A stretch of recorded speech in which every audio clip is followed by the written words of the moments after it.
तमाम कहानियाँ निकल कर सामने आ रही है। संघर्ष की नई नई इबारत, नई नई कहानियाँ यहाँ पे दिखने सुनने को देखने को मिल रही है और उन्हीं कहानियों में से एक कहानी और लेकर आप लोगों के बीच में आए हैं।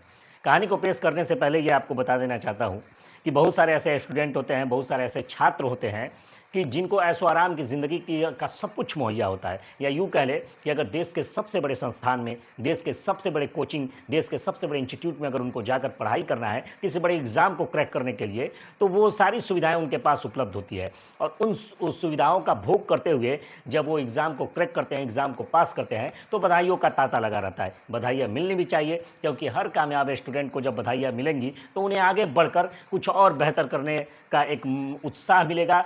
लेकिन उन्हीं कहानियों के बीच में, उन्हीं रिजल्ट के बीच में, उन्हीं परिणाम के बीच में कुछ ऐसे परिणाम भी आते हैं जो आने वाले नौजवानों के लिए रोल मॉडल बन जाते हैं, आने वाले छात्रों के लिए एक मिसाल कायम कर जाते हैं। जी हाँ, तो आज के इस कहानी में, आज के इस स्टोरी में हम बात करेंगे ठेले पर समोसा बेचने वाले एक ऐसे छात्र की कि जो दिन में लगातार समोसे बेचता है, नमकीन बेचता है, ठेले पर 2 रुपए कमा करके वो किसी तरीके से अपनी पढ़ाई को सुचारू रखता है। और एक दिन जब रिजल्ट आता है, परिणाम आता है, तो नतीजा ये निकलता है कि ठेले पर समोसा बेचने वाला छात्र देश के सबसे बड़े परीक्षा नीट को क्वालिफाई कर जाता है, नीट को क्रैक कर जाता है। तो आइए सुनते हैं सनी के ये अनसुनी कहानी।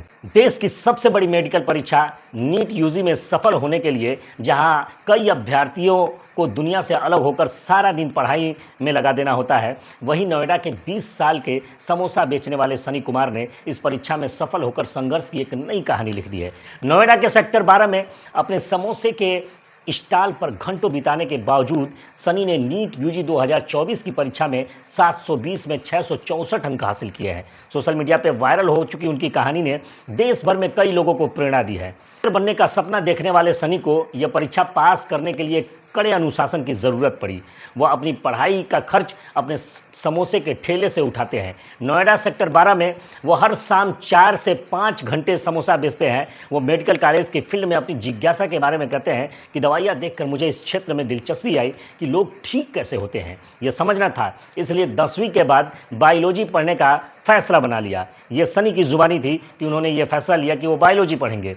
सनी बताते हैं कि उन्हें कई बार दिन में काम की वजह से पढ़ाई करने का मौका नहीं मिलता था, तो वो रात में पढ़ाई किया करते थे। इंडियन एक्सप्रेस के साथ अपने खास बातचीत में सनी के बड़े भाई सागर बताते हैं कि वो कई बार जब रातों को जागते थे तो सनी को पढ़ता हुआ पाते थे।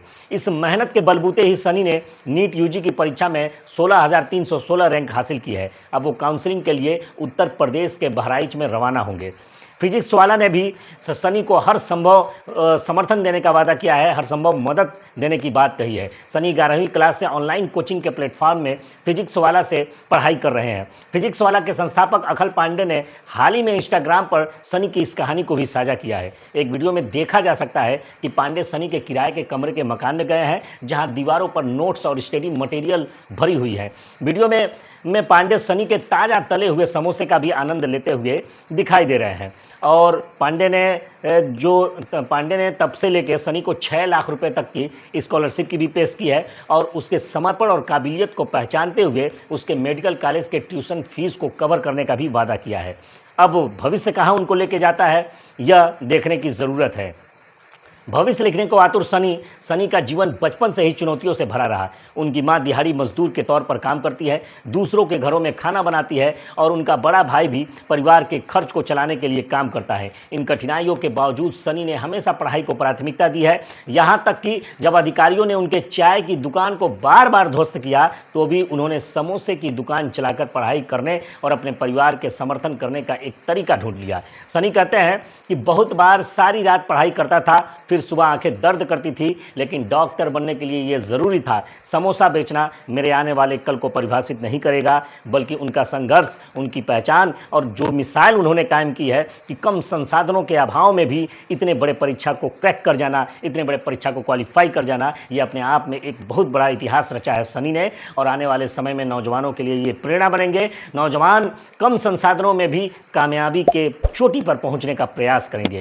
तो आपको ये स्टोरी कैसी लगी, इसको कमेंट बॉक्स में अपना रिप्लाई ज़रूर करें और अगर आपको स्टोरी ये पसंद आती है तो इस वीडियो को शेयर कर दें। जय हिंद, जय भारत।